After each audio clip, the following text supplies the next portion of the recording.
when the war started. They protected me. Took better care of me than humans would have. They're not people, Maya. It's just programming. Bonjour et bonsoir à tous, bienvenue dans cette nouvelle vidéo critique dans laquelle je vais parler du film The Creator sorti l'année dernière en 2023 et je fais cette critique très tard, oui, parce que le film il est sorti maintenant il y a 4-5 mois je crois. Alors pour ma défense, comme d'habitude, avec ma maladie je ne peux pas aller au cinéma donc je suis obligé d'attendre de pouvoir le regarder d'une autre façon, que ce soit légal ou illégal, ça me regarde pas on va dire, mais dans tous les cas je l'ai vu et en bonne qualité et dans de bonnes conditions, juste pas au cinéma et donc j'étais obligé d'attendre le temps qu'il fallait que j'attende. Et donc voilà, donc je l'ai vu, et je dois dire que ce film était incroyable, c'était un chef-d'œuvre, je l'ai adoré, et c'est vraiment dans la veine des films que j'aime, quoi. Déjà c'est la science-fiction, j'adore la science-fiction, mais surtout le film a des thématiques très adultes, et surtout une façon vraiment cinématographique, et une manière de le filmer et de le raconter qui est incroyable. C'est-à-dire que très souvent il y a des œuvres, je doute pas de leur volonté d'intelligence, mais disons par exemple...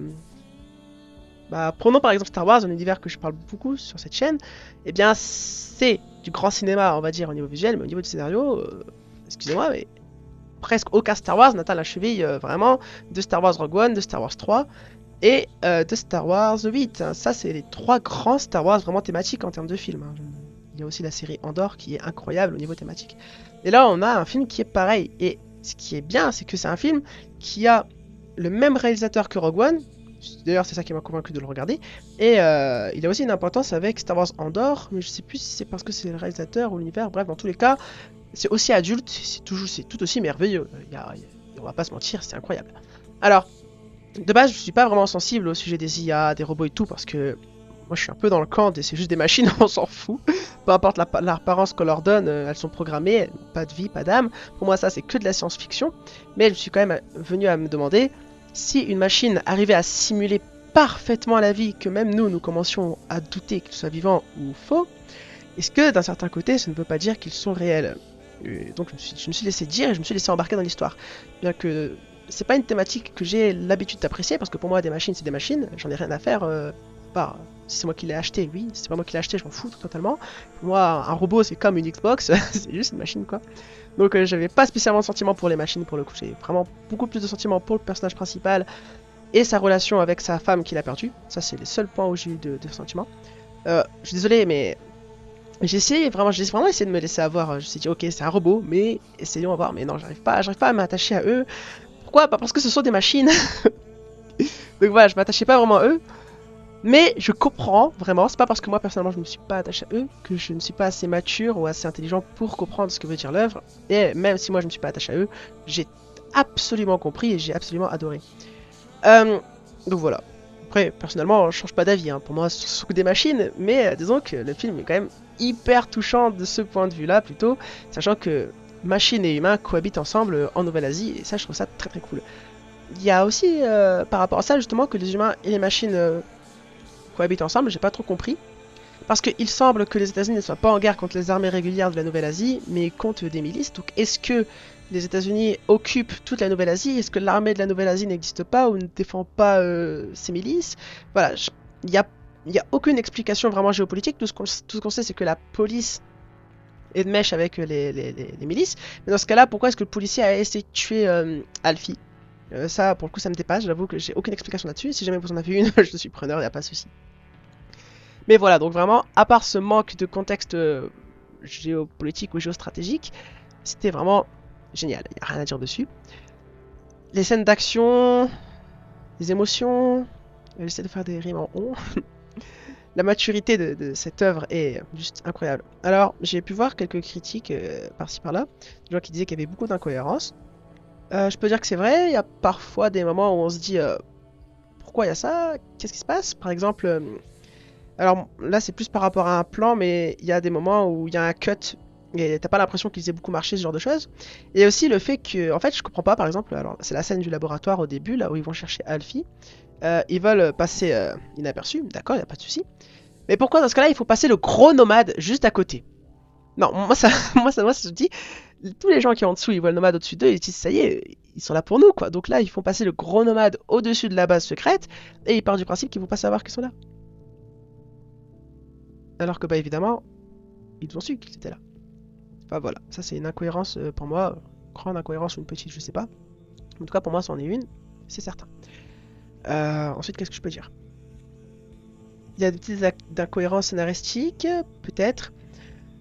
Disons que ça va vite, voilà, on a l'impression que vraiment parfois c'est rushé dans les scènes qui coupent, qui changent, etc. Surtout la fin, j'ai l'impression qu'elle est très rushée. Par exemple, les dimensions à l'intérieur du vaisseau, j'ai pas compris. J'ai pas l'impression que les personnages se téléportaient les uns des autres. Par exemple, Alfie court dans un couloir, hop, elle se trouve dans une sorte de serre où on cultive des plantes, je sais pas quoi.